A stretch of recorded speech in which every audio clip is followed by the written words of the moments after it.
अध्याय 1। वह मुलाकात। सारा की शामें अब उसके जीवन की एकमात्र सुकून भरी घड़ियां बन चुकी थीं।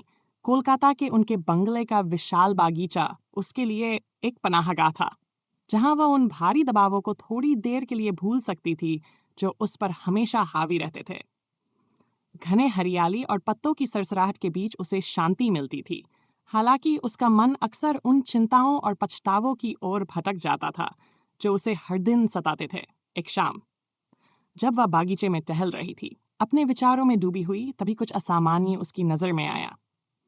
एक घनी झाड़ियों के पीछे से हल्की सी हरकत ने उसका ध्यान खींचा। सारा चौंक गई। उसने धुंधलके में आंखें गड़ा कर देखा। वहां कुछ हल्का और भुतहा सा परछाइयों में हिल रहा था। उसकी जिज्ञासा और बढ़ गई। वह धीरे धीरे उस ओर बढ़ने लगी। उसके कदम सधे हुए और सावधान थे। जैसे ही उसने अंधेरे में झांका, उसने देखा एक बिल्ली। लेकिन यह कोई साधारण बिल्ली नहीं थी, यह बेहद खास थी। उसकी आंखें सारा को मंत्रमुग्ध कर गईं। एक आंख गहरी, लगभग परलौकिक नीली, और दूसरी रहस्यमयी काली। इस विचित्र आंखों वाली बिल्ली को देखकर सारा के भीतर एक अजीब सी जुड़ाव की भावना जाग उठी। अरे तुम कौन हो? उसने धीमे से फुसफुसाया, घुटनों के बल बैठते हुए, और अपना हाथ बिल्ली की ओर बढ़ाया। तुम कहाँ से आई हो? बिल्ली सतर्क थी, लेकिन जिज्ञासु भी। उसने अपनी दूरी बनाए रखी, लेकिन उसकी निगाहें सारा की आंखों से हट नहीं रही थीं।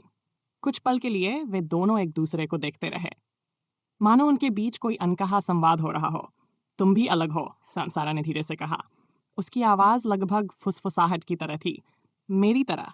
बिल्ली ने अपनी पूंछ हिलाई। उसका शरीर सतर्क था, लेकिन आकर्षित भी। उसने एक कदम आगे बढ़ाया, फिर तुरंत पीछे हट गई, और इससे पहले कि सारा कुछ कर पाती, वह शाम के धुंधलके में गायब हो गई। रुको, मत जाओ, उसने पुकारा, लेकिन बिल्ली पहले ही ओझल हो चुकी थी। सारा को एक अजीब से खालीपन के एहसास के साथ छोड़ते हुए अगले कुछ दिनों में सारा उस बिल्ली की याद को भुला नहीं पाई। हर शाम वह फिर से बागीचे में लौटती, उसकी आंखें झाड़ियों को खंगालती, उस रहस्यमय प्राणी की एक और झलक पाने की उम्मीद में। तुम कहाँ हो छोटे? वह हवा में धीरे से फुसफुसाती, उसका दिल धड़कते हुए।